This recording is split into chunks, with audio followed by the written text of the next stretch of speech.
Бүгін илим кызматкерлери кесиптик майрамын белгилешти. Учурда Кыргызстанда илимий базасында 90 мекеме аргандай илимий изилдөөлөр менен алып Ал эми Улуттук илимдер академиясы 25 институттун башын бириктирген илим дүйнөсү десе да болот.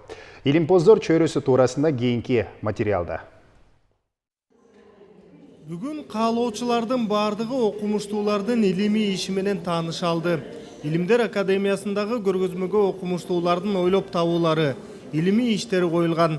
Мында ар бир институт өз эмгегин алып келишкен. Не изобретениями, а с нашими публикациями. Это продукция нашего института.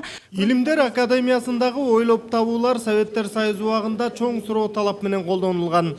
Маселен, кыргыз окумуштуулары ойлоп тапкан өсүмдүктөрдү экстремалдык кырдаалга көндүрүүчү адаптоген дары-дармегин космонавттар ийгиликтүү колдонушкан. Мындан тышкары биздин окумуштуулар жердин алдын изилдөө, зилзаланын белгилерин аныктоо окумаларында да көп эмгектерди жасашкан. Мисалы биздин Машинетануу институту биздин куруучуларга тоо кен өнөр жайына бир машиналарды, жабдыктарды берүүгө жетишти.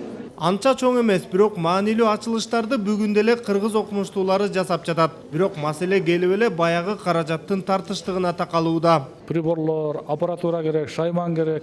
Алар жетишсиз каражат бөлүнбөйт. Академия боюнча айлык акы менен эле мына ушул биздин имараттарды кармаган гана жетиштүү.